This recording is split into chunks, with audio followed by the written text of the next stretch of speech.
Lately, the city has been trying to get more art downtown. That effort continues today with a new community art space ready to open. It is called the Bindery, and it's turning one floor of an old Lafayette building into something new and exciting for artists. News 18 this morning gets a first look ahead of the grand opening. It was a leaf, a regular leaf from a tree that I scanned, and then I printed it, then I hand colored it with crayon, then colored underneath it. Jenny Reitmeyer's art is thoughtful, careful, and now her whole life. And that's all I ever wanted to do was art from this big on. After teaching for decades, the Terre Haute native is the first person to work her craft at the Bindery, a whole floor of art studios above Lafayette Printing Company.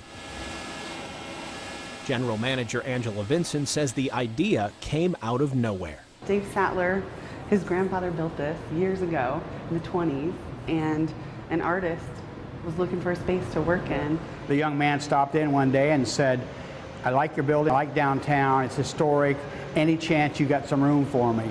And I went, "Sure." That snap decision soon became a major renovation. 14 studios of varying sizes, ready for potters, photographers, and painters. There may be no art on these walls just yet, but once the studio is up and running, artists hope to show their collaborative work and their more private side here at the Bindery. That's the reason every one of these studios has windows on them so people can see what they're working on. When you get alone with your work, it's like, okay, I think that's all right. I wonder what somebody else would think.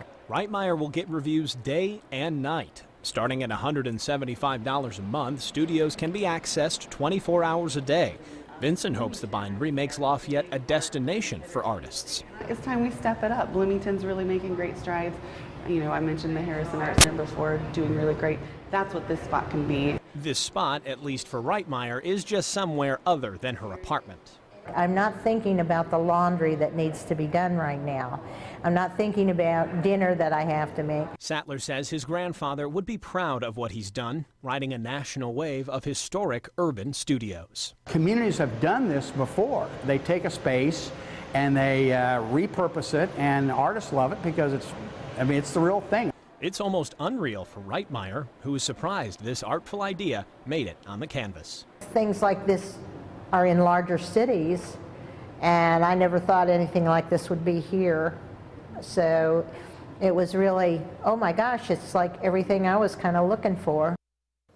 The Bindery still has space available. You can check it out during their grand opening on April 16th.